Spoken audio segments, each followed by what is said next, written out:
Halo pemirsa, apa kabar Anda? Dimanapun berada, dari Sabang sampai Merauke, dari Miangas sampai Pulau Rote, kami berharap Anda sekeluarga tetap dalam keadaan sehat, sejahtera, dan berbahagia. Jumpa lagi dengan saya, Doni The Case, dalam program yang mengajak Anda untuk mengulik, mengupas, dan membahas tentang beragam program dan kebijakan pemerintah. Ini dia, Merah Putih. Ada kemungkinan banyak sekali tindak pidana yang terjadi di sana. Orang sementara kan 31, ya bisa jadi lebih dari 50 orang. Banyak hal-hal yang janggal lah ya.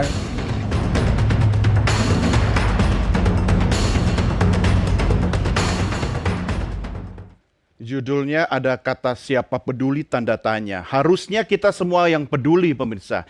Beberapa waktu belakangan ini Anda tentu menyimak beragam berita melalui media soal hak pekerja yang dirampas. Dari Surabaya Anda mengikuti bagaimana ijazah karyawan, bahkan yang sudah jadi mantan karyawan, masih ditahan oleh pemilik perusahaan.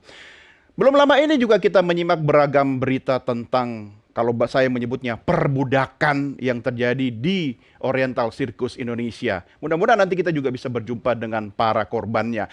Inilah yang membawa kami malam ini dalam Merah Putih untuk kita diskusikan terkait seberapa besar sih perlindungan pada para pekerja, soal hak-hak mereka yang wajib dimiliki dan banyak yang dirampas oleh kekuasaan. Kekuasaan siapa? Mari kita diskusikan bersama-sama. Kami sudah menghadirkan panelis malam hari ini yang menjadi narasumber kita dalam program Merah Putih. Saya perkenalkan dari sebelah kanan saya, anggota Komisi 9 DPR RI, Zainul Munasihin. Pak Zainul, apa kabar? Alhamdulillah, Sehat, baik, Pak. Mas Doni. Terima kasih sudah bersama kami. Kita berikan tepuk tangan buat Pak Zainul Munasihin. Kemudian di sebelah beliau adalah Ketua Umum Serikat Buruh Migran Indonesia, Haryanto Suwono. Pak Haryanto, apa kabar? Baik, Alhamdulillah. Sehat, Pak? Selamat malam, sehat selalu. Terima kasih Pak Haryanto sudah bersama kami. Kemudian saya perkenalkan juga narasumber yang sebenarnya semua juga sudah kenal. Beliau adalah Ketua Bidang Hubungan Antar Lembaga Asosiasi Pengusaha Indonesia, APindo, Sarman Simanjorang. Bang Sarman, apa kabar? Salam sehat dan semangat, Mas Doni. Salam sehat dan semangat. Apa makna warna hijau? Hijau itu maknanya adalah keteduhan. Keteduhan. Ya. Ini yang salah posisi duduknya. Kayaknya Pak Hari harus geser sana. Saya terkode ini dengan baju hijau ini. Kode-kode nih Pak Zainul. Oke, soal keteduhan menarik. Tapi banyak pekerja kita yang belum merasa teduh dan aman. Ya, nah ini yang akan kita diskusikan malam ini. Kita simak dulu tayangan yang berikut ini. Ya, seperti dipukulin gitu, perlakuan kasar gitu, jadi semena-mena mereka aja. Tidak bisa menyelesaikan, malah saya dibimbing Pak bermain. Perusahaan apa? Perusahaan distributor di Margomoli. Bukan lagi. Tidak ada malam loh. Maraknya kasus terhadap pekerja kian mencuat. Sejumlah kejadian tidak mengenakan hingga ketidakadilan terhadap pekerja terus terjadi belakangan ini. Beberapa di antaranya yakni kasus penahanan ijazah yang dilakukan sebuah perusahaan manufaktur di Surabaya, Jawa Timur. Lebih dari 50 karyawan di UD Sentosa Sil Surabaya mengaku ijazah mereka ditahan sebagai syarat bekerja. Bagi pekerja mereka yang menolak, wajib menyerahkan uang jaminan sebesar 2 juta rupiah. Tidak hanya itu, ketidakadilan lainnya yakni jam kerja yang diberlakukan dianggap karyawan tidak setimpal dengan upah yang diberikan. Terutama ketika mereka harus bekerja lembur. Bahkan ketidakhadiran 1 hari saja dikenakan potongan sebesar Rp150.000. Di sisi lain, ketidakadilan serta ketidaknyamanan pekerja juga terjadi di salah satu tempat hiburan yakni Taman Safari Bogor, Jawa Barat. Di sana terjadi eksploitasi tenaga kerja bahkan secara tidak manusiawi. Sejumlah mantan pemain Oriental Circus Indonesia mengaku mengalami perlakuan tidak mengenakan sejak 1970-an, termasuk praktik perbudakan dan eksploitasi anak. Para korban mengaku mengalami kekerasan fisik, mulai dari pemukulan hingga penyetruman. Sementara anak-anak dipisahkan dari orang tua, dipaksa tampil meski dalam kondisi sakit hingga dipaksa makan kotoran hewan. Kasus-kasus ini menjadi cermin buram kondisi ketenagakerjaan di Indonesia. Pemerintah diharapkan tak hanya menyelidiki, namun juga memberikan perlindungan hukum dan keadilan bagi para korban. Tim Jurnalis NTV melaporkan.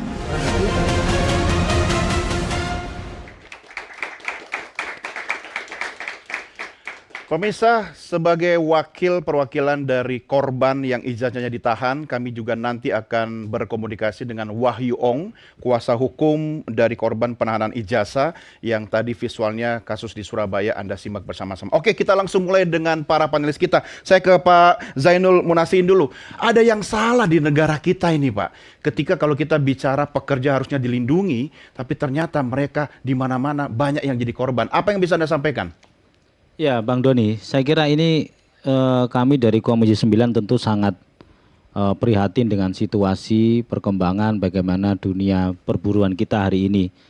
Dari hari ke hari kasus demi kasus ya muncul ke publik bagaimana perlakuan para pekerja kita, para buruh kita di perusahaan-perusahaan banyak sekali yang mengalami tindakan-tindakan yang sifatnya diskriminatif. Ini tentu menjadi alarm yang serius bagi pemerintah, khususnya Kementerian Tenaga Kerja, untuk lebih memperketat sistem pengawasan pola hubungan industrial yang ada di setiap perusahaan-perusahaan itu. Karena kalau tidak, maka kasus-kasus seperti ini akan terulang dan tidak ada perbaikan di masa yang akan datang. Yang kedua adalah menurut kami penindakan hukum itu menjadi kunci utama kita. Tidak boleh ada kasus ya yang menimpa para pekerja kita itu yang dibiarkan, yang digantung, apalagi ya dibiarkan lolos dari jeratan hukum. Ya. Kuncinya adalah di penindakan. Oleh karena itu kami dari Komisi 9 juga mendorong kepada aparat penegak hukum tidak usah berlama-lama. Begitu ditemukan ada pelanggaran pidana dalam konteks hubungan industrial maupun juga pidana umum yang menyangkut soal misalnya kekerasan dan segala macam, tidak perlu menunggu lama. Jika bukti sudah lengkap, segera ditindak pengusaha-pengusaha yang seperti itu. Kenapa? Ini juga untuk melindungi pengusaha-pengusaha yang lain. Karena perilaku pengusaha-pengusaha yang seperti ini itu bisa mencoreng, ini Bang Sarman dari Apindo, bisa mencoreng pengusaha-pengusaha lain yang jauh lebih banyak, yang lebih baik, yang lebih manusiawi gitu. Dan bisa merusak iklim dari investasi kita. Negara harus hadir di sini. Oh harus, wajib. DPR harusnya lebih kenceng dong Pak pengawasannya, manggil tuh yang bandel-bandel. Oh, sudah. Masuk Kemenaker. Kita di masa persidangan yang akan datang kita sudah agendakan untuk memanggil. Sudah dijadwalkan. Ya, untuk memanggil Menaker, memanggil Kementerian Pekerja Migran juga kita panggil terkait dengan kasus-kasus yang menimpa para pekerja kita. Sudah terjadwal. Ya, kita coba mau tahu perkembangan kasus Surabaya seperti apa. Kita sudah terhubung dengan Wahyu Ong, kuasa hukum korban penahanan ijazah. Pak Wahyu, selamat malam. Selamat malam Mas. Ya, terima kasih sudah bersama kami. Bagaimana perkembangan kasus Surabaya nih Pak? Oke, terima kasih. Selamat malam Bapak-Bapak narasumber, Pak Zainul dan Bapak-Bapak yang lainnya. Ya. Perkenalkan kami ini dari Aliansi Advokat Surabaya. Memang kemarin ada korban daripada perlakuan penahanan ijazah yang dilakukan oleh pengusaha. Nah, sampai saat ini hari terakhir kemarin itu Senin kita sudah membuat laporan kepolisian di Polda Jatim dan alhamdulillah sampai pada hari Selasa kemarin kita sudah dilakukan pemeriksaan sampai pada tahapan saksi. Ya. Jadi perkembangannya kalau untuk klien yang kami dampingi untuk terkait dengan penahanan ijazah itu untuk saat ini masih ditangani oleh pihak Polda dan sudah sampai pada tahapan pemeriksaan saksi. Begitu. Siapa yang Anda laporkan Pak Wahyu? Yang jelas berdasarkan laporan yang kami ajukan kepada pihak Polda bahwasannya sesuai dengan dokumen yang kami miliki atau yang ditunjukkan oleh klien yang kami dampingi itu kalau secara tanda terima itu memang menuju kepada UDSS ya, UDSS Namun di dalamnya itu ada terkait nama, ada namanya, mohon maaf, ini pakai inisial aja, namanya adalah V, ya kan? Maka V inilah yang kita anggap, karena yang jelas gini, berdasarkan hasil penelusuran yang kami lakukan, memang kami belum menemukan dokumentasi siapa sebenarnya penanggung jawab daripada UD ini. Nah, tapi kami berkesimpulan bahwasannya yang kami laporkan sesuai dengan dokumentasi yang ada dan itu sebagai pihak penerima ijazah, maka itulah yang kami laporkan kepada pihak Polda Jatim. Itu bahaya nggak sih Pak Wahyu? Nanti kalau salah alamat begitu nanti bisa berkelit loh. Oh iya, makanya itu kami cukup berhati-hati, cukup selektif, ya kan? Kira-kira ini pihak mana yang mempunyai kapabilitas untuk kami laporkan. Ya kan, sesuai dengan dokumentasi yang kami punyai. Makanya itu kami sudah melakukan konsultasi segala macam, ya kan. Nah, pada akhirnya kami menunjuk ada nama yang tertera sesuai dokumentasi yang kami miliki, maka itulah yang kami laporkan sesuai dengan laporan yang kami ajukan kepada pihak kepolisian Polda Jatim. Ya, Pak Wahyu, ini merujuk pada apa ini dasar hukumnya? Soal Undang-Undang Ketenagakerjaan atau hukum pidana atau apa? Ya, kemarin pun juga kita udah beberapa kali pertemuan atau ada sempat melakukan diskusi dengan beberapa rekan, termasuk juga kami mendapatkan masukan-masukan dari wali kota. Ya. Bahwasannya ada beberapa case-case tertentu yang itu juga ada kaitannya dengan dinas-dinas tertentu. Tapi secara spesifik yang kami lakukan ini adalah merujuk pada dugaan di dalam pasal 372 KUHP. Di mana klien 372.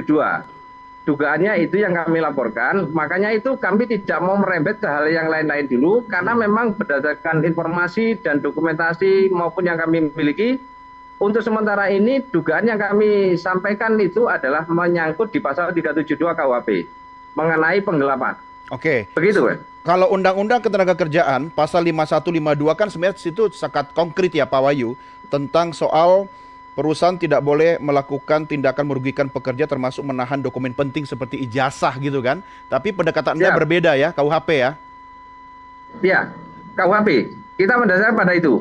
Nah, kalau masalah penindakan mendasarkan pada Perda yang berlaku di Provinsi Jawa Timur pada 8 tahun 2016 itu sudah jelas sekali bahwasannya itu nanti adalah ranah daripada pemerintah setempat, gitu, provinsi ataupun nanti pemerintah kota untuk melakukan penindakan terhadap pelanggaran mengenai Perda itu. Baik, menarik. Tahan dulu di situ. Saya minta komentarnya Bang Sarman soal ini. Iya, pertama saya sebagai pengurus Apindo Pusat dan juga kebetulan juga wakil ketua Kadin Indonesia, tentu kami tidak mau bahwa inilah adalah wajah pengusaha Indonesia. Mencoreng itu, Bang. Kita tidak mau seperti ini. Ini adalah kasuistik dalam hal ini. Tentu kita harus melihat dulu kira-kira latar belakang perusahaan itu menahan ijazahnya apa. Pasti ada sesuatu yang dikhawatirkan dalam hal ini. Ini dari kacamata pengusaha dulu ya? Ya. Contoh begini, kalau saya lihat kan usaha dagang ini adalah spare part, di mana karyawannya itu bertugas untuk mengantarkan spare part itu ke bengkel-bengkel dalam hal ini. Tentu kemungkinan pengusaha itu mengkhawatirkan jangan sampai spare part ini dibawa kabur. Satu, mungkin dikatakan hilang ternyata nggak hilang dan segala macam. Tentu sebagai jaminannya adalah ijazah. Ya kan? Tapi seharusnya ini kembali lagi PKB. Perjanjian kerja bersama. Oh, saya pikir udah partai hijau. Oh, bukan. Dari tadi sinyal-sinyal mulu ini. Ada di awal ketika dia diterima bekerja, itu ada PKB. Perjanjian kerja bersama. Kesepakatan dua pihak ya. Antara kedua pihak. Ada saksi nggak? Seharusnya ada. Nah, ketika bahwa memang pekerja ini juga rela ijazahnya ditahan dalam rangka jaminan kepada pengusaha, dan ketika dia katakanlah sudah berakhir kontrak atau selesai, ya sudah dikembalikan, Nah itu komitmen pengusaha itu harus dijalankan. Dengan berakhirnya perjanjian kerjasama, Betul. harus dikembalikan jaminan itu. Ya, dengan catatan, Doni, bahwa dia tidak memiliki suatu kewajiban yang harus diselesaikan ke pengusaha. Oke. Ya kan? Tunggakan, utang ke koperasi dan segala macam. Ya kan? Nah, itu lazim dilakukan oleh seorang pengusaha kepada pekerjanya gitu. secara wajib. Karena pengusaha-pengusaha kita bergerak di bidang finance, katakanlah mungkin si juru tagih misalnya. Iya. Ya, itu pasti akan apa sih yang kita bisa jaminkan? Nanti tagihan kita kabur misalnya. Antisipasi risiko lah ya. Antisipasi risiko dalam hal ini. Oke. Nah, sehingga memang ini harus diluruskan. Jadi pemerintah juga tidak bisa langsung mengklaim pengusaha salah. Oke. Harus dicek dulu sebenarnya apa sih Iya. dasarnya bahwa pengusaha itu menahan ijazah. Ya kan gitu. Nah, sehingga dan itu kesepakatan awal. Gitu loh. Karena ketika menyerahkan ijazah itu pasti kesadaran. Pasti dong kesadaran. Dan itu ada tanda tangan PKB tadi. Oke. Perjanjian kerja bersama. Tapi ketika misalnya dia tidak ada masalah, dia sudah berakhir, dia mau keluar, tidak diserahkan, itu baru masalah. Oke. Baru pengusahanya itu kita tanya, kenapa nggak diberikan? Seperti Surabaya ini Iya, kasus Surabaya ya. itu. Nah, saya juga tidak bisa menyatakan bahwa itu salah. Harus dilakukan investigasi dulu. Iya. Harus dilakukan penelitian dulu oleh pihak berwajib. Makanya menurut hemat saya memang pemerintah dalam hal ini ya tidak perlu ke kepolisian dulu lah. Dinas Tenaga Kerja, Dinas Tenaga Kerja itu kan punya pengawas. Turun ke lapangan, melakukan mediasi, melakukan investigasi, apa yang terjadi. Cek kesepakatan PKB mereka, perjanjian kerja bersama mereka, bagaimana sebenarnya. Kalau ditemukan bahwa dia sudah selesai bekerja dan sudah keluar dan tidak memiliki kewajiban lagi, tidak sanggup paunya, tidak diserahkan, itu pidana. Oke, nanti Pak Wahyu akan respon soal yang disampaikan oleh Bang Sarman. Ini kan dari perspektif pengusaha. Wajar dong seperti itu. Kita kan nggak mau juga ada risiko, apalagi tengah jalan kemudian ada yang kabur. Tapi Pak Haryanto, ini soal seperti ini kan sebenarnya kesepakatan. Sepakat itu bisa jadi sadar atau terdesak atau tidak ada pilihan. Dari perspektif pekerjanya mungkin Anda punya pendapat yang berbeda. Ya, tentunya berbeda dengan Pak Sarman ya. Kalau kita melihat dari kronologis yang disampaikan di awal, bahwa kemudian apabila ijazah itu tidak diserahkan, maka mereka harus membayar 2 juta. Artinya di situ adalah bukan kesepakatan, tapi ancaman intimidasi yang terjadi. Apapun alasannya, apapun kemudian dalihnya, apakah kemudian pengusaha itu takut bahwa pekerja akan kabur, akan segala macam, penahanan dokumen jati diri yang dikeluarkan oleh negara itu pidana. Di dalam undang-undang KUHP yang disampaikan oleh pengacara Pak Wahyu tadi betul. Justru kami juga menambahkan selain kemudian melanggar penggelapan ya. Iya, melanggar undang KUHP juga kemudian juga melanggar Undang-Undang 37 1999 soal hak asasi manusia. Bahwa setiap manusia yang lahir di dunia ini punya akses yang sama atas pekerjaan tanpa kemudian ada salah satu syarat yang kemudian memberikan ketakutan kepada calon pekerja. Ini menjadi salah satu yang harus kita clearkan. Ketakutan begini, kalau tidak terjadi hal-hal negatif, tidak perlu takut dong. Artinya yang Anda katakan tadi itu sebagai ancaman harus bayar sekian juta, ya kan? Itu kan kalau memang terjadi hal-hal negatif dari perspektif pengusaha misalnya. Ya, betul. Jadi kan sudah terjadi itu. Misalkan kalau mereka sebagai manusia yang ingin melamar ke perusahaan Pak Sarman, kemudian mereka ingin bekerja, salah satu syaratnya adalah ijazah, sudah tidak bisa. Tetapi kemudian ijazah itu harus diserahkan, kalau tidak harus bayar 2 juta. Artinya mereka sudah ditakut-takuti dari awal untuk kemudian bisa masuk di dalam pekerjaan ini.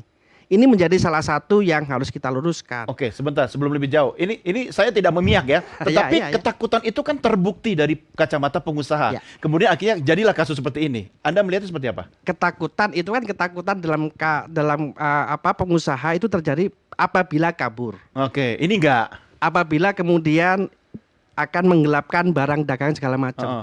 Kenapa harus takut itu? Kalaupun kemudian mereka takut soal itu, mereka juga mempunyai identitas yang ditahan janganlah yang asli. Bisa kemudian difotokopi, dilihat biografinya seperti apa, kemudian latar belakang seperti apa. Itu sudah cukup bagi kami untuk menunjukkan bahwa pekerja ini betul-betul ingin bekerja.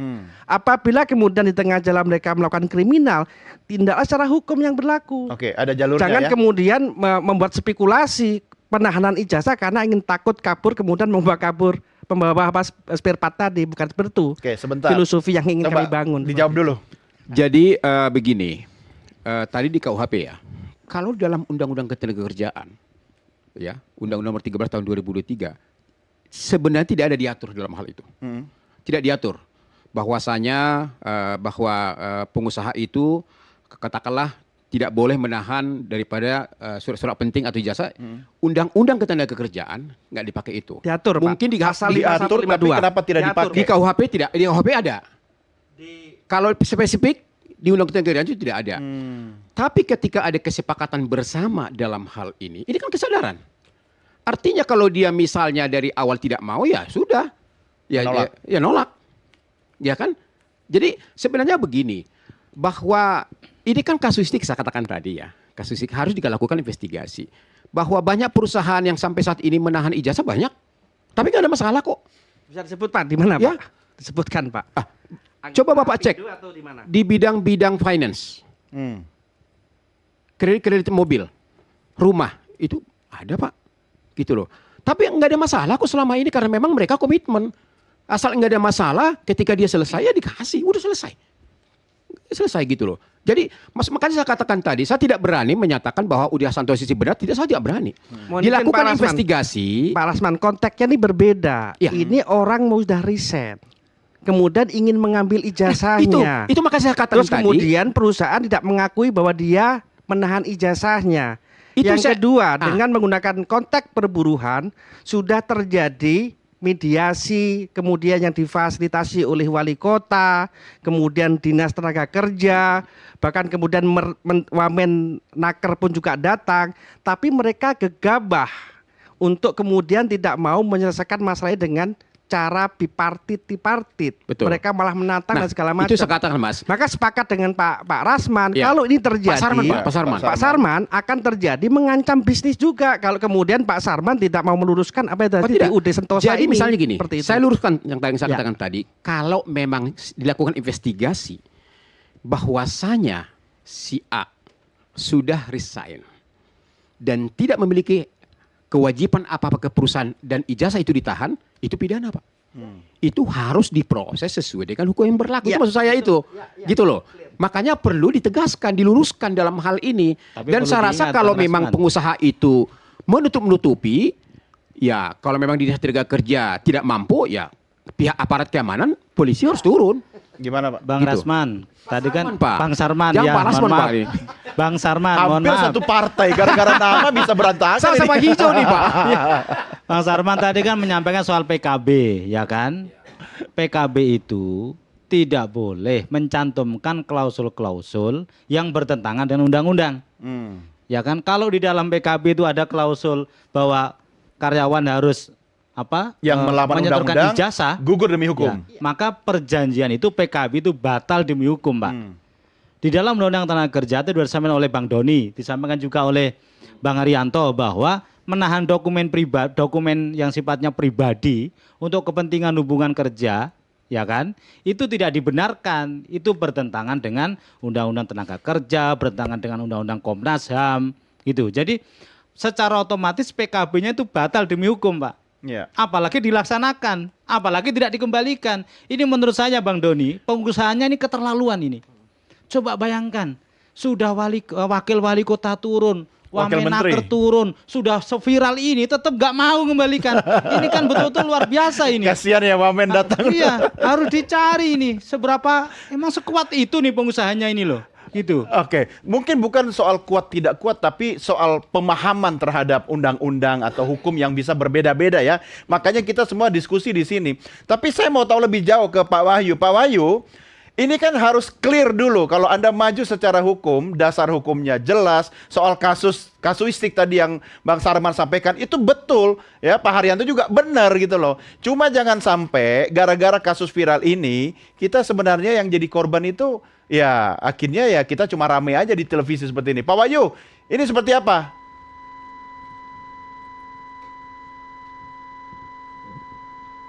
Silakan Pak Wahyu.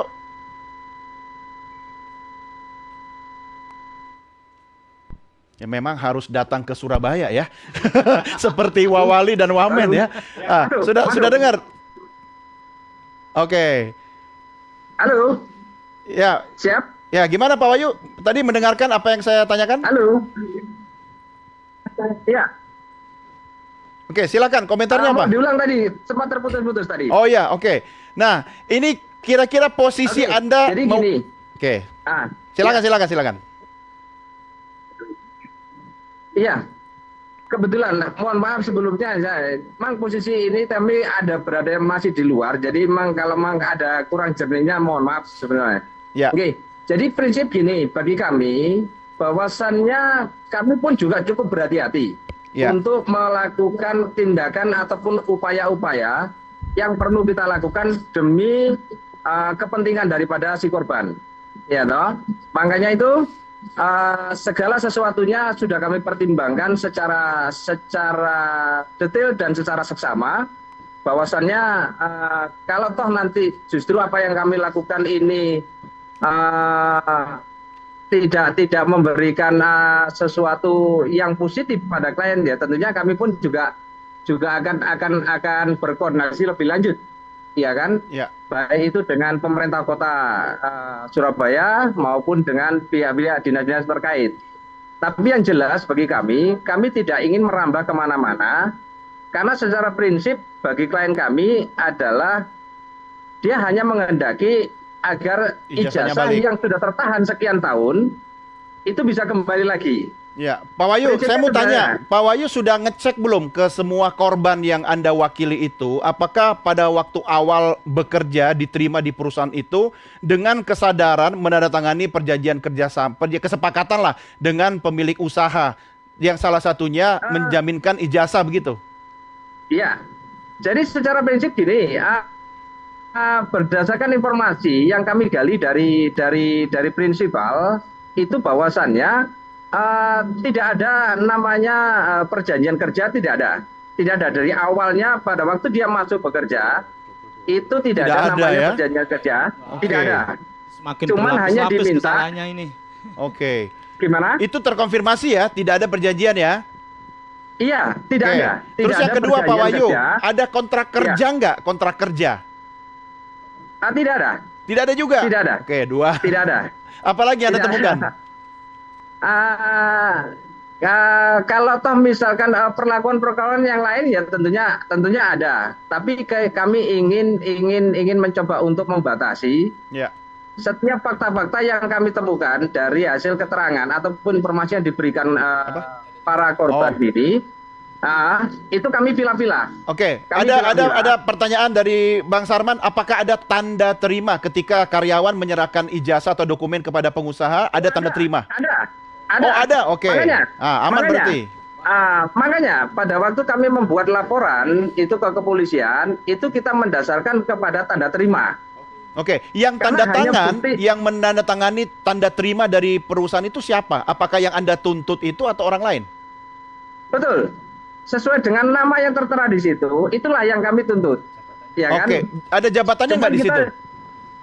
Tidak tercantum, jabatannya tidak cuma cantum. Nama mewakili perusahaan. Cuma nama. Ada kertas kopnya, alamat, logo dan sebagainya?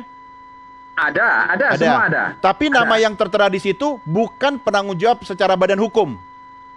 Kami tidak tahu apakah dia punya tanggung jawab atau enggak. Karena memang seperti yang kami sampaikan tadi, kami belum menemukan dokumen apapun mengenai struktur di dalam usaha itu. Siapa sebenarnya yang punya kewenangan untuk bertanggung jawab. Iya.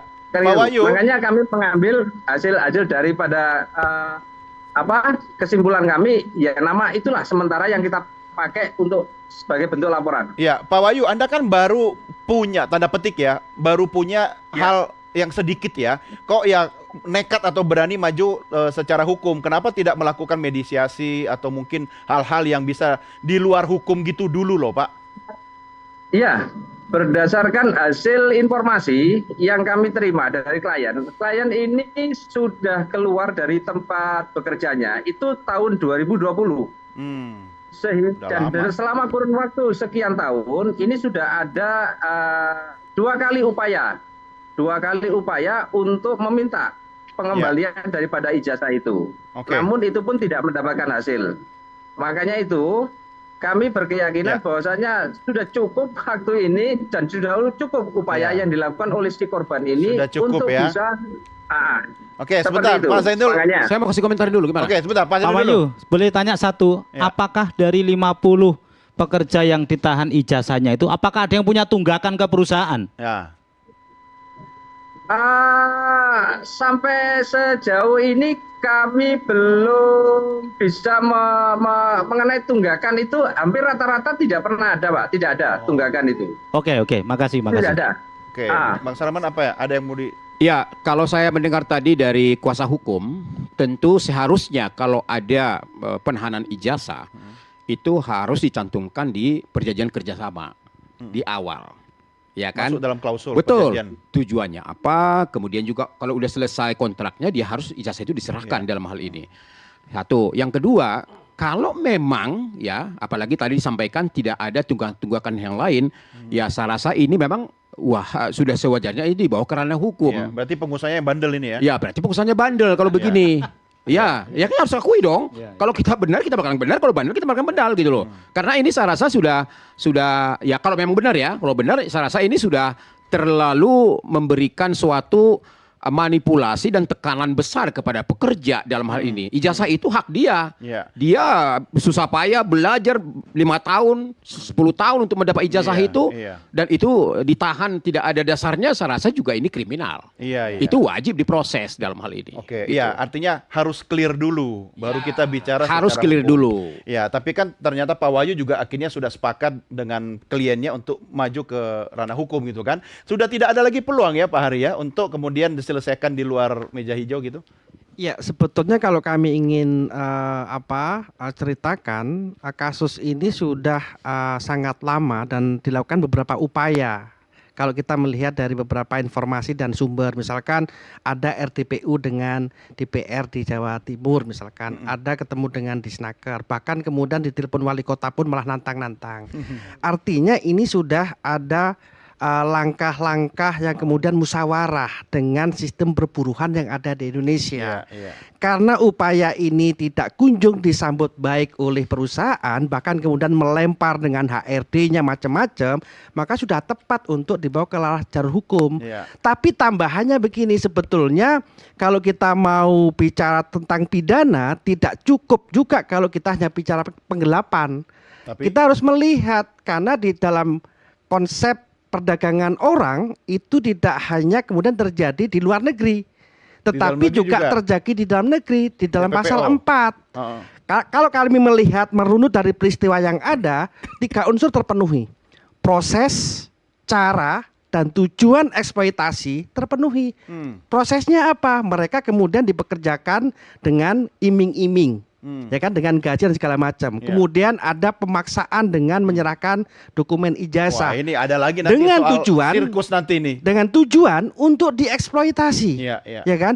Ini kalau mau kemudian kita jerat dengan pidana yang ada berlaku hukum di Indonesia, tidak cukup hanya penggelapan, tetapi tindak pidana perdagangan orang menggunakan pasal 4 Undang-Undang 21 tahun 2007. Oke, berlapis seperti dugaan Anda Pak Zainul. Betul. Ya.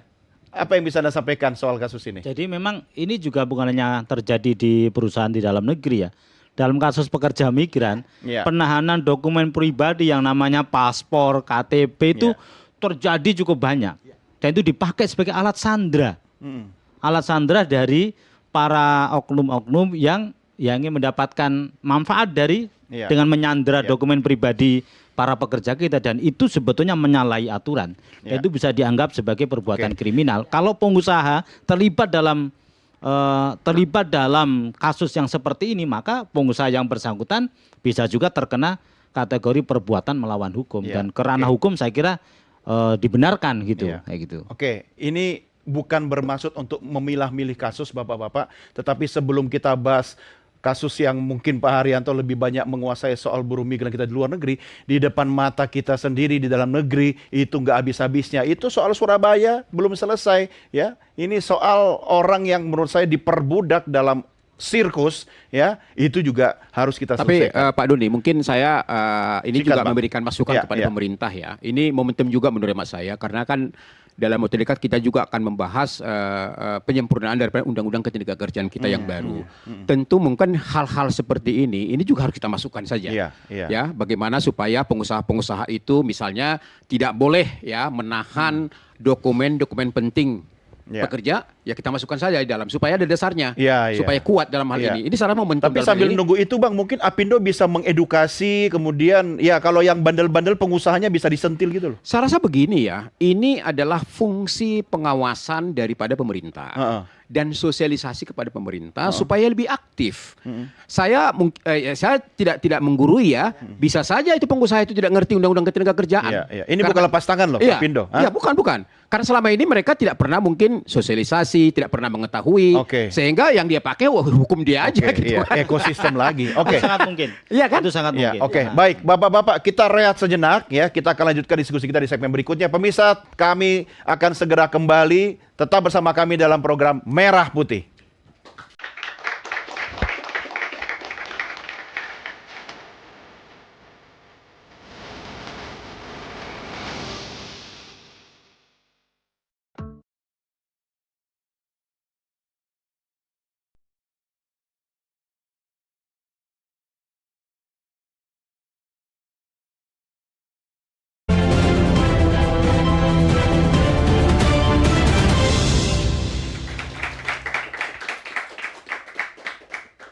Terima kasih pemirsa masih tetap bersama kami dalam program Merah Putih. Saya Doni The Kaiser. Anda bisa menyaksikan program kami selain di layar Nusantara TV, juga bisa Anda ikuti melalui live streaming di channel YouTube Nusantara TV Official. Jangan lupa like, share, subscribe, dan Anda boleh berkomentar, menyampaikan pendapat atau pertanyaan terkait dengan topik diskusi kita malam ini. Nanti kalau ada, produser saya akan membacakan, langsung kita diskusikan saat ini juga. Oke, dan Bapak-Bapak sekalian, kita kan bicara kasus Surabaya tadi, dan ternyata Pak Wahyu sudah firm untuk menempuh jalur hukum. Ya, ini ada satu lagi soal Oriental Circus ya. Wow. Bang Salman ngikutin dong ya? Saya ngikutin sekali. Bukan sirkusnya, maksudnya kasusnya. Iya, saya ngikutin sekali. Ngikutin kan? Ngikutin sekali. Oke, Pak Zainal ngikutin kan? Oke, sebelum lebih lanjut lagi, apa pendapat Anda sebagai wakil rakyat? Ini di depan mata kita. Saya juga mungkin ya, keluarga kita sudah sering menyaksikan sirkus yang ternyata kalau menurut saya itu bahasanya perbudakan itu, Pak. Iya, kita betul-betul kaget ya. Ternyata di balik orkestrasi pertunjukan yang luar biasa itu di balik senyum tawa dari para pelaku sirkus itu ternyata ada kesedihan mendalam, diam-diam dan bertahun-tahun yang mereka alami. Ini menurut saya satu peristiwa yang sangat ini tragedi yang menurut saya harus diambil satu tindakan yang nggak boleh biasa-biasa. Harus ada efek jera terhadap para pelaku-pelakunya. Karena sudah terbukti terjadi perbuatan yang sangat tidak manusiawi, eksploitasi, kalau pakai bahasanya Bang Haryanto itu sudah ada indikasi-indikasi perdagangan orang gitu ya, perbudakan misalnya gitu. Karena itu kami dari Komisi 9 mendukung penuh upaya aparat penegak hukum untuk segera menindak para pelaku-pelakunya. Kan sudah lama Pak ini berita ini muncul, kemudian senyap. Ini apa? Orang kuat ini yang pemilik Taman Safari atau apa Gini, sih? saya kira aparat kepolisian punya cara. Saya yakin punya instrumen ya kan untuk pertama mendeteksi, punya instrumen untuk bisa melakukan upaya-upaya hukum yang lebih terhadap para pelaku-pelaku ini. Kalau kemudian aparat hukum tidak bisa, lantas kita mau kemana lagi? Negara tidak boleh kalah. Oke. Ya. Ya. Negara harus menang dalam rangka melindungi rakyatnya. Gitu. Ya, negara harus menang, walaupun sekarang belum menang ya, tapi harus menang. Oke, di tengah kita sekarang, pemirsa dan para panelis dan juga teman-teman yang ada di studio, kita sudah kehadiran, ini adalah mantan pemain sirkus Taman Safari, Oriental Circus Indonesia ya, yaitu Rita Luisa. Ibu Rita, selamat malam. Malam. Apa kabar Bu Rita? Baik. Iya, saya sudah sering melihat wajah Anda. Tapi saya senang Anda bisa hadir di sini, bukan untuk membuka luka lama, tapi sharing Anda mungkin bisa membantu kami dan pemirsa yang ada di rumah untuk menemukan jalan terbaik. Silakan, apa yang bisa Anda sampaikan dan perkembangannya sampai hari ini seperti apa, Bu Rita? Saya merasa bersyukur ya untuk Komisi 13 hari ini kabarnya. Oke. Saya sempat menangis, terharu, sedih, karena kabarnya luar biasa. Saya merasa ini patut dihargai dan sangat-sangat dihargai. Berita baiknya itu yang dimana lebih lanjut lah. Kalau untuk bahasa hukumnya mungkin dengan kuasa hukum kami yang berbicara nanti. Sudah ada langkah konkret artinya?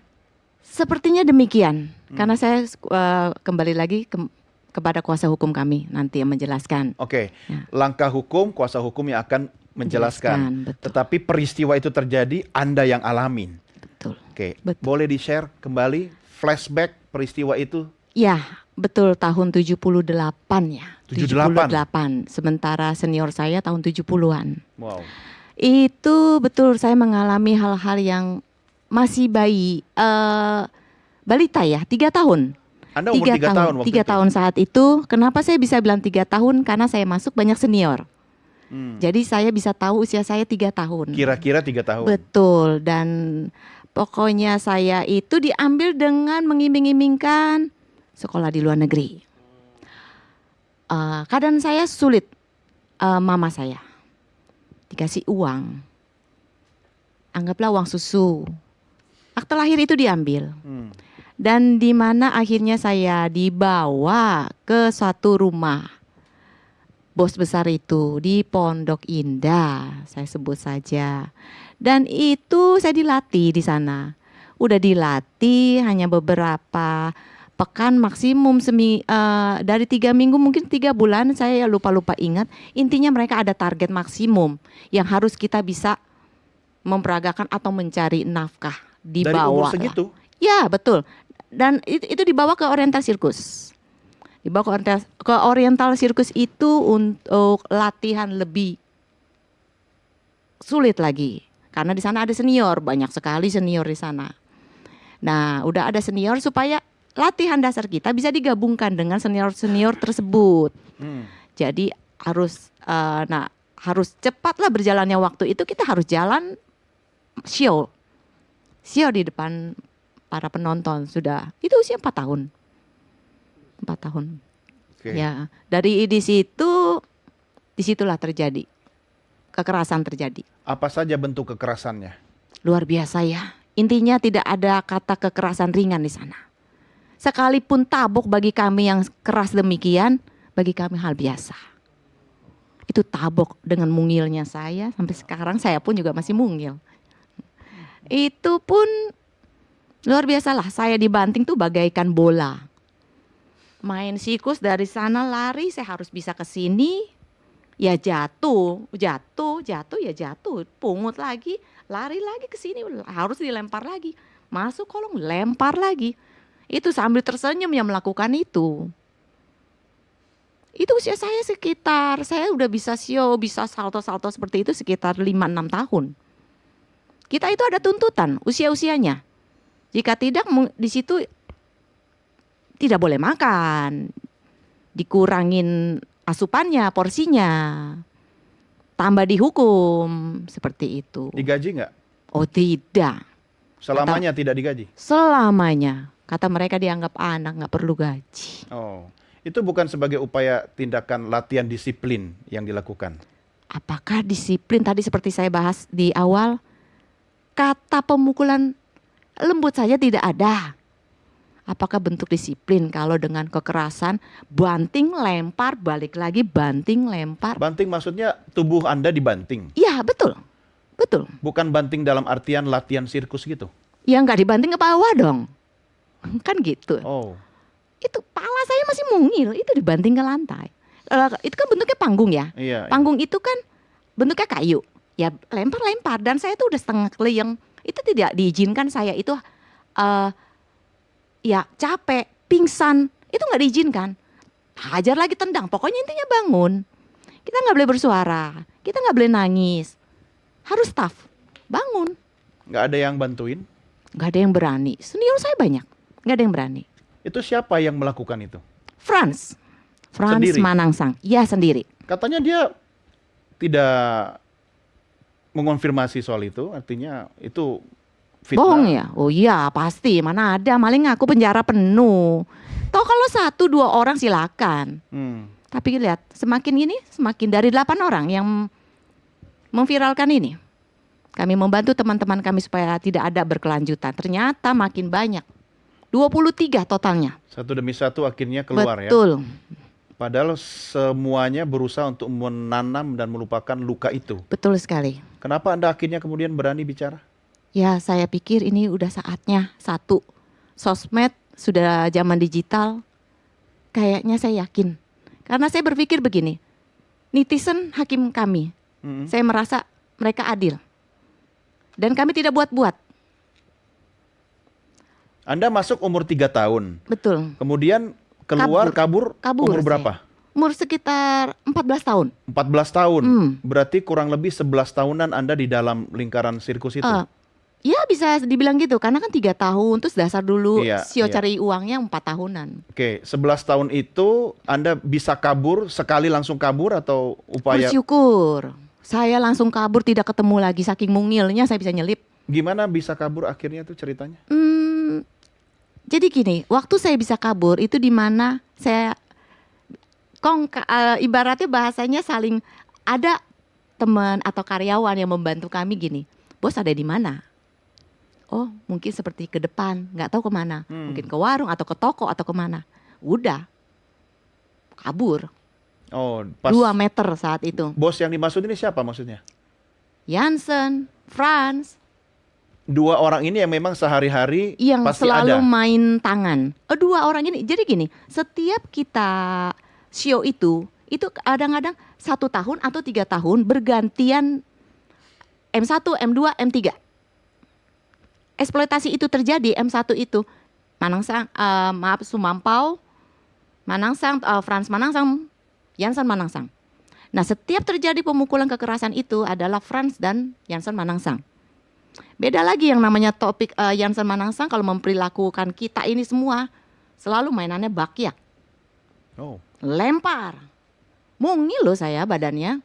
Lempar itu betapa sakitnya. Suruh ngambil. Udah ambil kita takut dong. Ini lempar lagi timpuk ya benjol. Hari-hari begitu? Ya. Saya nggak bilang hari-hari, udahlah tiap-tiap makanan. Itu aja. Semua cerita ini sudah Anda sampaikan di DPR? Sudah. Sangat sudah. Menurut Anda kenapa sih kok berlarut-larut? Dari umur 3, kemudian 14, 11 tahun, sekarang mau 50. 50-an, oke. Kenapa baru sekarang Anda bersuara? Apakah menunggu yang lain juga mendukung cerita Anda? Atau yang saya katakan ke Pak Zainul tadi, yang dihadapi ini orang kuat atau seperti apa? Jujur saya sebenarnya takut. Kami semua takut. Kemarin di Komisi 3 aja saya lihat mukanya Jansen tuh merinding semua. Ada di situ? Ada. Ngeliat mukanya aja tuh merinding. Trauma? Ya batin banget. Traumanya tuh rasanya di sini. Merinding, ketakutan. Kayak saya tuh ngelihat hantu. Tapi saya nggak takut hantu. Padahal sudah 30-an tahun nggak ketemu orang itu? Iya betul. Saya nggak pernah ketemu lagi. Terus udah gitu. Apalagi di mana dia membela diri. Aduh luar biasa. Kenapa membela dirinya gimana? Kan Pak Jansen membela diri semua itu adalah bohongan, termasuk Pak Tony. Gak ada yang bilang di saat memperagakan video lagi senang-senang, foto lagi ulang tahun, foto di Borobudur lagi senang-senang. Semua itu adalah minta imbal balik. Mau senang-senang jalan-jalan dengan syarat jangan jatuh. Latihan, senyum selalu, pokoknya perfect kita. Artinya aktivitas yang menyenangkan itu memang benar adanya. Tapi setahun sekali. Dan itu jika anak-anaknya lagi liburan sekolah datang. Anda disekolahkan? Oh tidak. Saya dengar ada sekolah yang dilakukan di sekolahkan hanya sekedar membaca menulis itu di tribun. Bukan berarti di sekolah normal ya. Formal pada umumnya bukan. Soal cerita yang kemudian harus makan kotoran gajah ya? Ya, itu siapa? Butet. Anda atau? Itu Butet, bukan. Itu Oke. bernama Butet, teman kami langsung. Disetrum juga begitu ya? Ya, itu Vivi. Kalau kejadian Vivi kan saat itu di safari. Kalau untuk makanan di sirkus, memang Butet itu makan kotoran gajah, ya kami juga lihat. Oh, Dan Anda iya, menyaksikan ya, Bu Rita? betul. Terus satu lagi saya cuma mau bilang, seperti Ida contohnya. Ya. Saya, Ida, itu orang tua mencari. Orang tua saya mencari, kan katanya kali jodoh. Ini saya jelaskan. Itu apa yang kata Pak Tony. Katanya dikali jodoh, tapi kalau orang tua saya mencari, orang tua Ida kok mencari. Di saat Ida sehat, diumpetin. Di saat saya sehat, diumpetin. Saya lupa Ida umpetin di Pondok Indah atau di Safari. Kalau saya ingat, umpetinnya di Pondok Indah. Udah berselang beberapa mungkin pekan karena sirkus main itu pindah-pindah sekitar 2 minggu sekali ke kota lain. Nah disitulah baru terjadi saya dipulangin kembali dari Pondok Indah ke sirkus.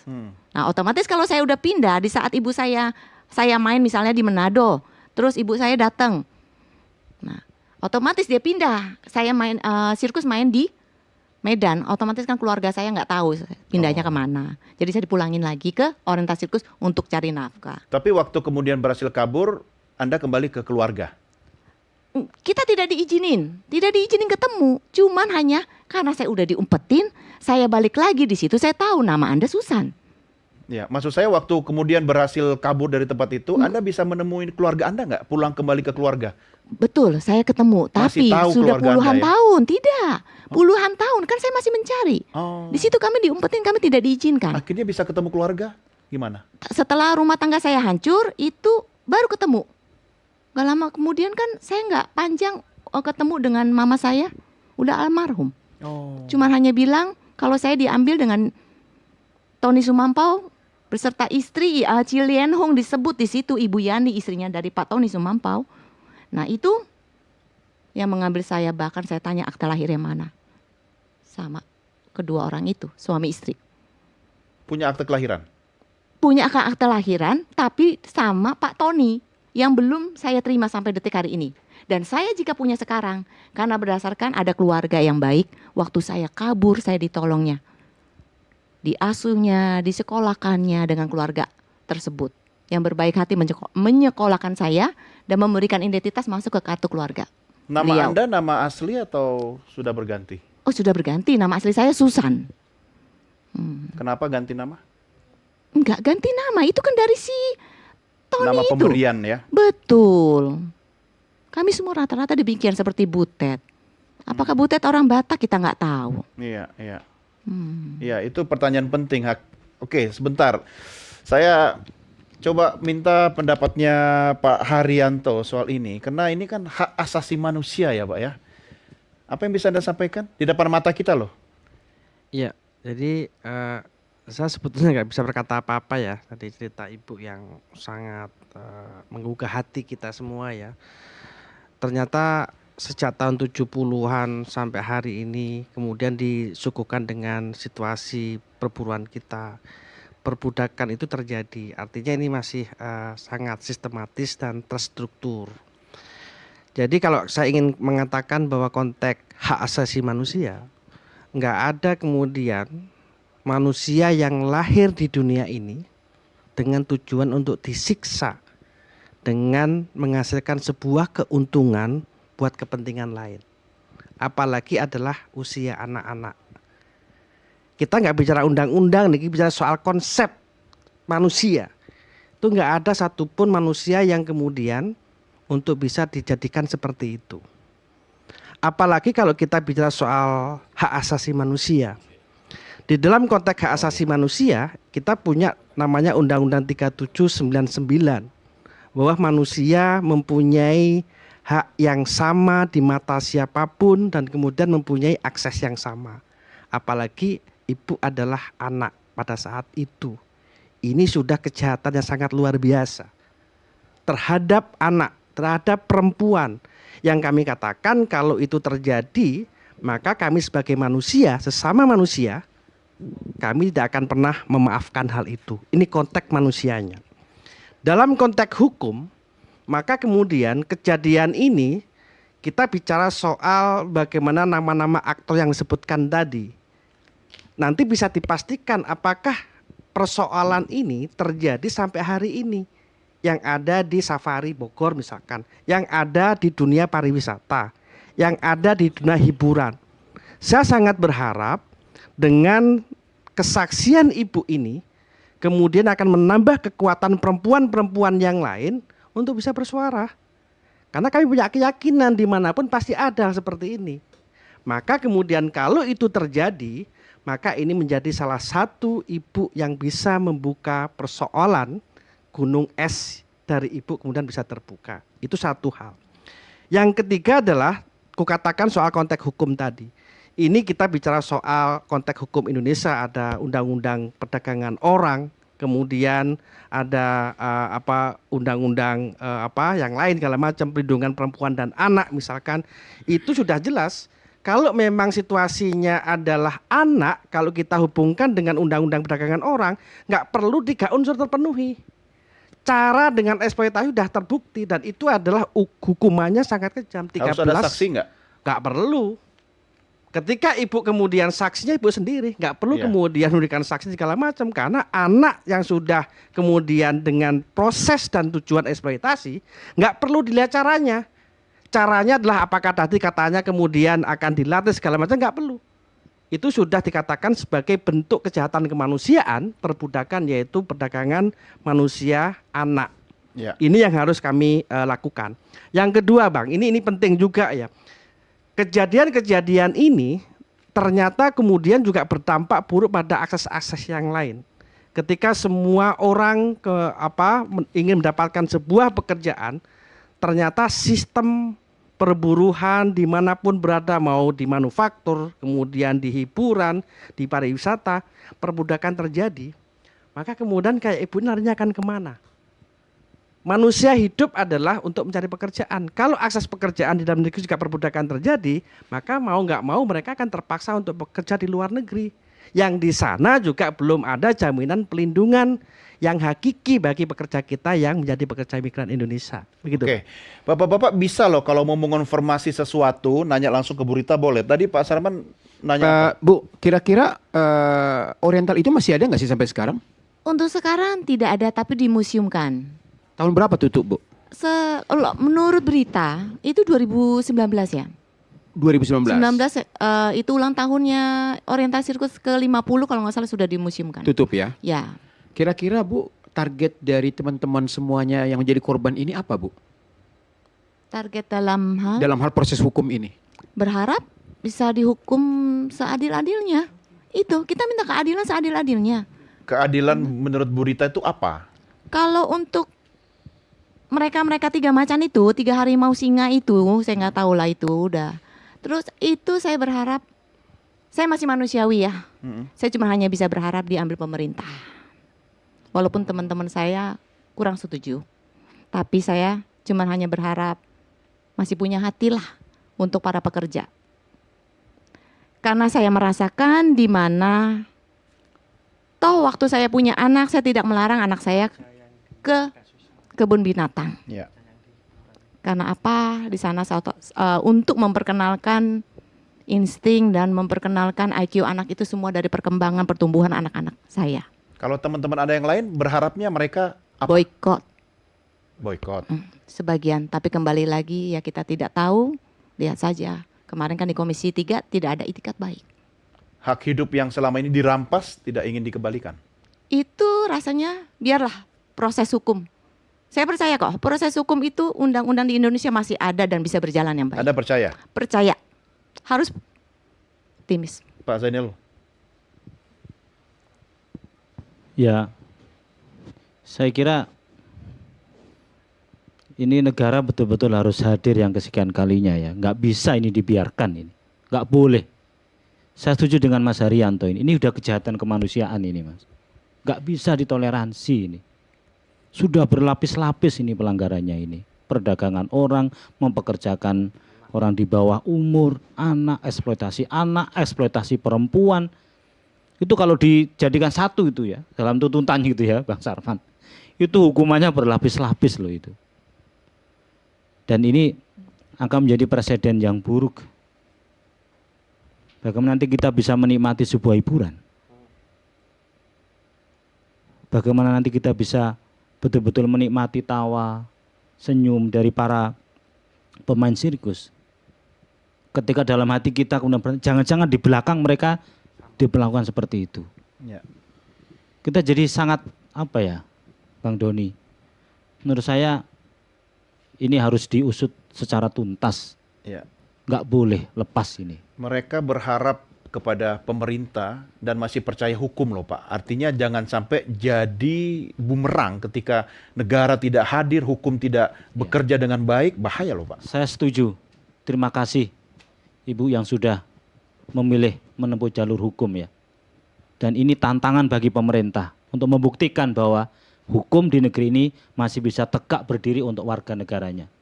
Kalau tidak, maka fungsi negara kita ini menjadi runtuh, Mas. Karena kan negara ini didirikan dalam rangka apa? Untuk melindungi warga negaranya. Kalau dalam bahasa agama, ya, itu ada perlindungan yang hakiki. Ini sudah menyangkut yang namanya hibdun nafas, ya. Menjaga nyawa orang,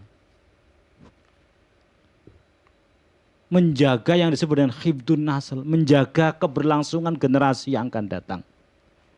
Ini sudah pelanggarannya sudah berlapis-lapis, ya. Terhadap hukum negara, hukum agama, kemanusiaan gitu. Oke. Ya. Ini akhirnya saya bertanya lagi, Bang Sarman. Ini kan pengusaha ini pelakunya itu. Jangan sampai gara-gara 1-2 orang ya, citra pengusaha Indonesia itu rusak gitu loh. Apa yang bisa Anda sampaikan kepada masyarakat? Meyakinkanlah publik kita bahwa ini hanya kasus saja ya. Iya. Bu, Ibu pernah ingat nggak zamannya Ibu dulu pernah show di Kabanjahe, Sumatera Utara? Kami keliling Indonesia, jadi Ya. pasti full.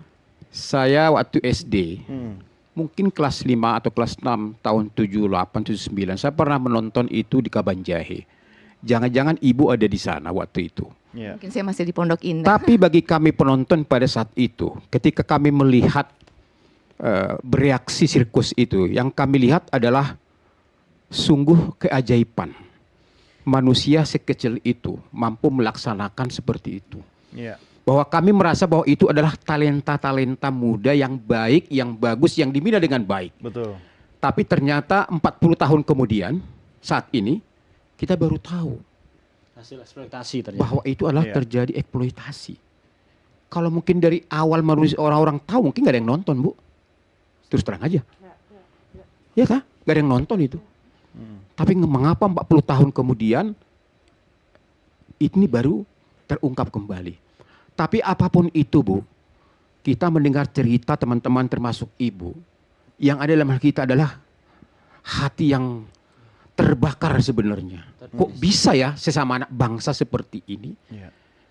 Ibu masih kecil seperti itu, bukan orang tua sendiri tapi diperlakukan seperti itu, kita juga mendengar sangat-sangat gemes banget gitu loh.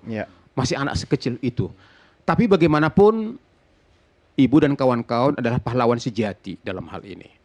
Karena kita tidak ingin siapapun pengusaha pemilik sirkus ke depan tidak melakukan praktek-praktek seperti itu. Karena penonton tahu bahwa itu adalah talenta-talenta, itu bakat mereka. Itu yang penonton tahu loh, Bu. Ya, ketika Ibu selesai kita tepuk tangan, kita gembira sekali, oh gila, hebat sekali. Kita terpukau dengan penampilan Bapak Ibu sekalian. Tapi ternyata di balik itu bukan talenta sebenarnya. Tapi eksploitasi yang dipaksakan dan penyiksaan yang Bapak Ibu alami untuk melakukan hal itu. Nah, sehingga ini akan menjadi satu catatan. Pak Doni, saat ini ada Kementerian Hukum dan HAM. Kementerian HAM tersendiri. Ya, HAM sendiri. Saya rasa ini udah saatnya untuk turun tangan. Karena ini masalah HAM. Ya, ini harus diluruskan. Cuma yang mau saya tanyakan sekaligus konfirmasi, emang untuk jadi pengusaha sukses itu harus sadis dan kejam? Oh, tidak dong. Tidak. Ini kasuistik juga. Ya kan? Jutaan seorang ribuan. Rita dan teman-temannya nggak berani banyak loh. yang sukses tidak melakukan hal-hal seperti itu. Ini tetap kasuistik. Tapi yang saya katakan tadi, mereka adalah pahlawan-pahlawan yang harus kita hargai supaya ke depan tidak terjadi lagi hal-hal seperti ini di bidang apapun. Oh iya. Bukan hanya di industri sirkus. Betul. Tapi di bidang apapun, di Iya. bidang usaha apapun, jangan lagi ada praktek-praktek seperti ini. Itu menjadi harapan kami dan kami tidak mau kasus Surabaya, kasus sirkus ini tanda kutip menjadi oh ini loh wajah pengusaha Indonesia. Jangan dong. Iya, jangan dong. Ini kasuistik. Iya, oke. Dan ini harus segera dituntaskan. Kita tunggu gebrakan Kementerian Hukum dan HAM. Saya rasa ini udah puluhan tahun, pasti datanya ada. Ya, sekarang ini luruskan. Kalau memang bersalah, ya harus dihukum. Ya, kalau memang mereka punya hak, ya berikan hak mereka. Iya, saya pinjam kata-kata Abang tadi, ini bisa terjadi di sekitar kita. Ya, nggak usah lihat jauh-jauh. Oke, kalau kita anggap kasus sirkus ini dekat, tapi mungkin saja di sebelah kiri, sebelah kanan kita, di tempat Anda misalnya seorang pengusaha tanpa sadar melakukan eksploitasi atau perbudakan. Saya coba minta pendapat Mas Wahyu sebagai seorang profesional hukum. Ya, Mas Wahyu masih bersama kami ya, dari Surabaya. Ya, masih. Mas Wahyu, Anda kan mengikuti perbincangan kami di sini dan ada Bu Rita yang menjadi korban. Dari kacamata hukum, seberapa kuat sih orang-orang seperti ini yang kemudian sudah membuka luka lama yang menyakitkan itu bisa dibela kalau memang yang dihadapi ini dalam tanda petik orang yang aksesnya kuat, ya jaringannya besar dan kemana-mana gitu. Pandangan profesional Anda seperti apa, Mas Wahyu? Ya, yang jelas bahwasannya di sekitar kita ini ada pihak-pihak ataupun instansi yang punya kewenangan dan punya peran sesuai dengan tupoksi masing-masing. Kalau dari dalam hal yang kecil aja, dalam hal ketenagakerjaan, tentunya Dinas Tenaga Kerja punya peranan yang lebih optimal kembali, karena memang terus terang aja hal kejadian semacam ini kan sudah lewat daripada sisi pengawasan. Contoh yang ada di Surabaya ini aja. Nah, paling tidak hal demikian ini bisa dilakukan perbaikan ke depannya. Dan tentunya juga kalau toh misalkan saya yakin bahwasannya regulasi-regulasi yang diterbitkan oleh pemerintah, khususnya yang ada di daerah, yang secara spesifik yang itu tidak diatur dalam regulasi yang lebih tinggi tingkatannya, tentunya ini perlu sosialisasi yang sangat gencar sekali. Sehingga rekan-rekan kita atau adik-adik kita yang memasuki dunia kerja, itu pun juga memahami regulasi yang berlaku itu seperti apa sebelum dia memasuki dunia kerja. Sehingga dia bisa melakukan antisipasi dan melakukan pertimbangan yang lain-lain. Nah, saya rasa seperti itu. Mungkin kalau kita menyikapi hal yang terkecil, contoh seperti yang kejadian yang ada di Surabaya. Demikian, Mas. Ya, baik. Ya, saya kembali ke Bu Rita. Bu Rita, kalau misalnya di depan Anda saat ini ada 3 tokoh, Anda masih ingat nama lengkap 3 orang itu? Jansen Manangsang, Frans Manangsang, dan Tony Sumampau. Ya, anggap saja bapak-bapak ini adalah 3 nama itu. Jangan dong, Bang. Saya pinjam dulu ya. Kata Bu Rita tadi harimau dan macan. Itu yang sering kita lihat juga di Taman Safari kan. Tapi ternyata harimau dan macan yang Anda sebutkan tadi itu malah mencakar keluarganya. Seandainya di depan Anda ada ketiga nama itu, apa yang ingin Anda sampaikan sekarang? Dari hati yang paling dalam, secara pribadi saja saya utarakan, udah semakin umur, malu sama umur, usia kita nggak tahu sampai di mana, eksploitasi yang mereka hadapi itu, saya nggak kebayang. Kembali lagi dulu, maaf saya untuk flashback, kembali lagi puluhan tahun kami ingin bersuara tuh berat, takut ngeliat mereka bertiga itu, jangankan bertiga, baru 1 orang Jansen di Komisi 3 aja kita udah merinding. Jadi berharap intinya kapan lagi kalau bukan berubah dari sekarang. Dan jika tidak ingin berubah, ya itu memang haknya. Biarlah di akhirat aja. Itu 1. Kedua, terserah mau ngomong apa, mau bicara apa. Kalau memang Tuhan sudah buka jalan, siapa berani menutupnya? Itu aja pesan saya. Anda sudah memaafkan secara pribadi? Oh, jujur pribadi ya, tidak. Terakhir yang kami rasakan di Komisi 3, kok ngelihat dia saja 1 orang, baru 1 orang, bahkan melihat di beberapa podcast. Entah kenapa, merinding sama di sini tuh nyesek. Tapi saya hanya berusaha untuk memberi mereka sadarlah, teguran untuk mengerti, ingat umur loh. Cuman bilang ingat umur loh. Kapan lagi? Saya 50, beliau lebih senior ya? Ya, jauh. 80-an. Dimana kalau dibilang masih kecil? Ya. Akte lahir kami tidak diketahui karena mereka masih kecil. Usia saya 50, mereka 80-an. Kok jauh banget ngebohongnya, kan seperti itu perbedaannya. Tapi kan ini sudah kasus ini sempat terbuka ya beberapa tahun lalu. Tahun 1997. Iya. Ya, itu yang saya kecewa dengan Komnas HAM. Pak Muladi ya masih di Komnas. Betul. Hanya suruh menunggu. Saat itu Ibu Vivi ya. Oke. Itu saya kecewa banget. Nah, sekarang kemudian terungkap lagi. Ya. Terungkap lagi, betul. Tentunya Anda berharap ini bisa tuntas dong. Betul, dan saya sudah melapor juga. Malah dapat SP3. Awalnya mulanya itu diretensi bilangnya. 3 bulan tidak diproses, hanya bilang SP3. Tahu-tahu hanya Anda, SP3. Kira-kira kenapa sampai yang tadinya sudah terungkap tiba-tiba SP3 kemudian? Kayaknya netizen pinter, nggak perlu saya jawab deh. Tahulah Komnas HAM seperti apa. Fair. Karena saya merasakan itu. Langsung kehidupan saya. Kalau enggak, kalau udah selesai di masa itu yang seperti Pak Tony bilang, kok nggak diungkap bla bla bla dan lain sebagainya.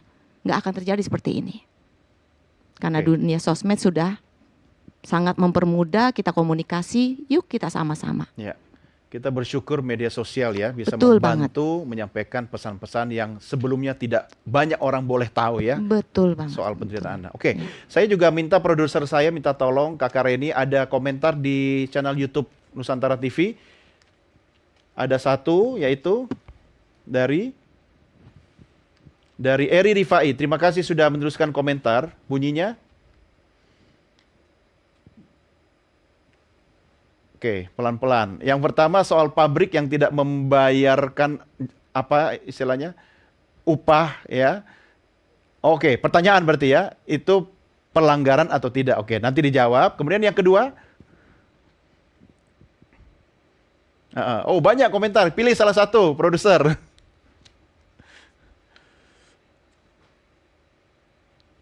Oke, ini menarik Bapak-Bapak. Nanti kita diskusikan. Ada yang komen bahwa nggak bakalan ada yang peduli soal kasus ini selama belum ada amplop. Oke, ada lagi yang komentar. Ini bagus, bisa diangkat jadi film. Oke, tapi saya tidak mau menjual kesedihannya Bu Rita ya. Oke, ini komentar dari penonton kita. Baik, kita akan lanjutkan diskusi kita di segmen berikutnya. Kita rehat sebentar, Merah Putih segera kembali sesaat lagi.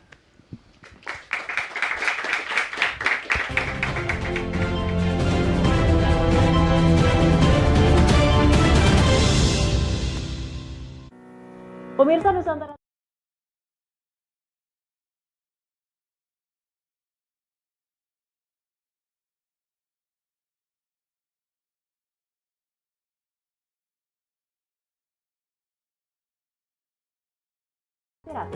Berbutuh sekaligus menghibur dan berkontribusi.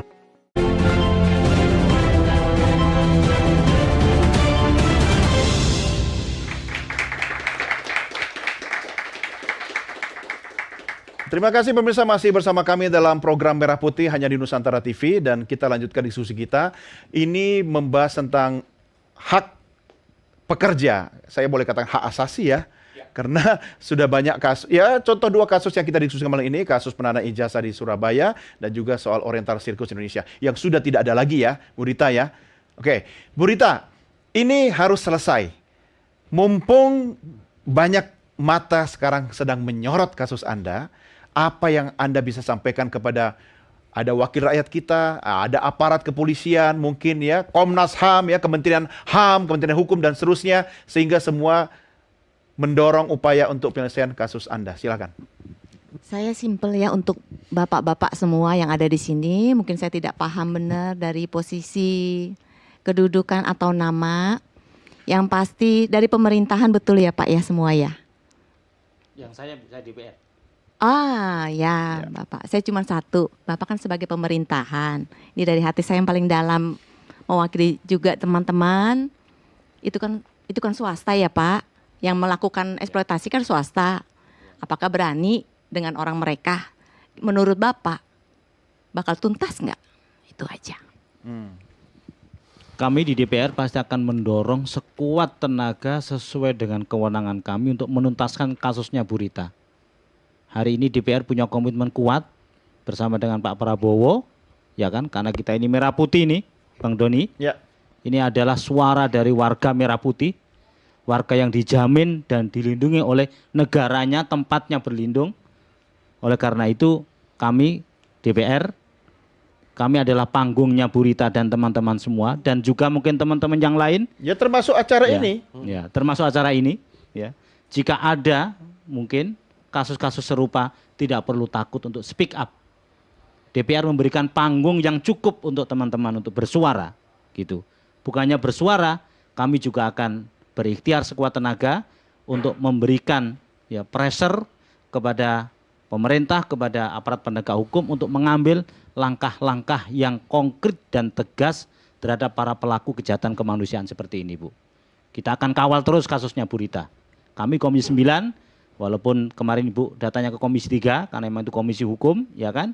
Kami Komisi 9 yang membidangi soal ketenagakerjaan juga punya concern yang sama untuk memastikan bahwa ini terjadi pelanggaran. Kalau memang cerita ini bisa terkonfirmasi, maka ini adalah pelanggaran terhadap pekerja yang sudah mengarah kepada perbudakan kalau istilahnya Mas Haryanto tadi. Jadi mohon izin Bu, kita akan tetap bersama untuk mengawal kasusnya Bu Rita, semoga bisa sampai tuntas setuntas-tuntasnya. Ya, masyarakat juga punya peran penting ya untuk mengawal kasus ini sehingga tidak menguap tiba-tiba ya Bu Rita ya. Betul. Tapi Anda harus yakin juga, jangan kemudian karena ada pengalaman sebelumnya hilang tanpa berita gitu kan. Ya, Anda sendiri harus yakin dong. Iya, Dan betul. teman-teman yang Nah, menjadi itu yang korban tadi ini juga harus seperti solid saya ya. bahas, betul. Saya berharap, saya yakin pasti ada perubahan. Apalagi Pak Prabowo. Saya hormat sekali dengan beliau dan saya juga memilih beliau. Saya yakin pasti semua ada perubahan. Itu aja. Oke, Bang Sarman, ini pengusaha kan pasti punya mental dan karakter pejuang ya, tetapi bukan berarti menghilangkan hak hidup orang lain gitu. Ya, dari dua kasus yang kita diskusikan malam ini, apa catatan Anda paling tidak bagi pengusaha-pengusaha Indonesia ini untuk juga hati-hati dan waspada karena ada hak orang lain yang harus dilindungi? Ya, tentu kita berharap bahwa kasus-kasus atau kejadian-kejadian yang kita saksikan di Surabaya maupun dengan Oriental Circus ini, tentu ini menjadi satu pembelajaran bagi kita semuanya. Dan ke depan kita berharap memang bahwa ini dipastikan tidak akan terulang kembali dalam hal ini. Nah, sehingga memang ini menjadi satu catatan bagi seluruh pengusaha dan juga para calon-calon pekerja supaya kita memang lebih melek lagi terhadap berbagai aturan-aturan ketenagakerjaan kita. Itu satu. Yang kedua tentu memang momentum ini kita jadikan sarana bagaimana supaya undang-undang ketenagakerjaan yang saat ini sedang dirancang oleh pemerintah itu bisa memperkaya akan berbagai kasus-kasus ini untuk bisa diadopsi sehingga ke depan tidak terjadi lagi dan itu menjadi rambu-rambu kepada pengusaha-pengusaha kita. Nah, yang ketiga tentu kita harapkan bahwa pengawas ketenagakerjaan kita, baik itu yang ada di kementerian maupun yang ada di provinsi, dinas provinsi maupun kabupaten kota, supaya lebih proaktif melakukan sosialisasi, melakukan pengawasan terhadap undang-undang ketenagakerjaan kita dan bagaimana pembinaan juga. Ya, termasuk pembinaan supaya harapan kita bahwa hubungan industrial ini selalu terjalin dengan baik. Karena bagaimanapun bahwa pengusaha dan pekerja ini satu kesatuan yang tidak bisa dipisahkan. Jadi ibarat ini mobil antara roda depan dan roda belakang. Pengusaha tanpa pekerja tidak jalan, pekerja tanpa pengusaha juga tidak berjalan dalam hal ini. Sehingga memang ini harus terus menjadi fokus kita bagaimana hubungan industrial ini itu terjalin dengan baik. Yang terakhir Bu, bagi saya adalah yakinlah kebenaran itu akan menemukan waktunya dalam hal ini. Dan kita yakin dengan apa yang sudah diaspersikan oleh teman-teman semuanya, kita harapkan pemerintah betul-betul bisa menjawab. Karena bagaimanapun kita lihat bahwasanya kasus ini sudah pernah muncul beberapa puluh tahun yang lalu dan sekarang muncul lagi. Ya. Dan kita lihat Bapak Presiden Pak Prabowo sangat concern terhadap hak-hak rakyat dalam hal ini. Sehingga ini menjadi momentum kepada Menteri Hukum dan HAM, ya kita tunggu gebrakannya sehingga kasus ini bisa selesai dan berakhir dengan baik, dan apa yang menjadi harapan daripada teman-teman semuanya bisa terpenuhi dengan penegakan hukum yang ada. Oke, baik. Saya kembali ke Pak Wahyu di Surabaya. Pak Wahyu, agar tidak terjadi lagi kasus-kasus seperti ini, ya boleh dengan mengambil contoh kasus korban yang Anda dampingi di Surabaya yang ijazahnya masih ditahan. Apa yang bisa Anda sampaikan agar upaya hukum bisa berjalan dengan baik dan kemudian tidak ada pekerja yang dirugikan? Silakan Pak Wahyu. Iya, terima kasih. Secara spesifik, khusus untuk dalam kasus ini, kami berharap bahwasanya kasus ini dapat segera terselesaikan secara baik, ya kan? Dan hak-hak yang harus diterima kembali oleh pekerja-pekerja ini ataupun mantan-mantan pekerja ini bisa diperoleh kembali, khususnya bagi ijazah-ijazah yang sempat ditahan itu. Nah, tapi secara umum seperti yang kami sampaikan tadi, paling tidak nanti dari pemerintah daerah ataupun pemerintah kota kabupaten setempat ini bisa lebih aktif kembali untuk dalam hal pengawasan. Ya. Jangan sampai nanti hal ini intinya kita mengambil hikmahnya lah dari kasus ini. Ya. Apa yang perlu untuk diperbaiki, mana yang perlu untuk diperkuat kembali. Nah, tentunya itulah yang menjadi sorotan bagi beliau-beliaunya yang pemangku kepentingan, ya kan? Iya. Itu bisa menyerap apa yang menjadi kejadian-kejadian dari kejadian yang sudah berjalan ini. Ya. Baik. Begitu, Mas. Baik, terima kasih. Pak Haryanto, catatan Anda? Ya, jadi kami menyampaikan sudahlah kita selesaikan masalah ini. Jadi jangan sampai berulang kembali. Maka ada dua hal yang perlu dilakukan. Pertama, memperkuat pengawasan bagi pemerintah. Pengawasan yang dimaksud adalah bagaimana kemudian bisa menyeluruh. Jadi pengawasan tidak hanya ketika terjadi. Sebetulnya pengawasan itu juga ada pengawasan yang bermaksud pencegahan. Memberikan soal aspek hukum, penyuluhan kepada perusahaan, kemudian kepada pekerja, calon pekerja macam-macam itu yang harus dilakukan. Maka di sisi lain ketika pengawasan itu sudah dilakukan dengan ketat, penindakan hukum juga harus dilakukan dengan tegas. Masalah ini terjadi karena kita tahulah penindakan hukum kita juga sangat lemah. Terkadang juga saya menarik dengan pertanyaan Ibu, apakah pemerintah mampu melawan perusahaan? Ini nggak boleh negara kalah dengan perusahaan, yang adalah tripartit, setara perusahaan kemudian masyarakat dengan setara. Yang terakhir Pak, ini juga ada fungsi Pak Jul sebagai perwakilan kita di DPR, karena DPR punya 3 fungsi.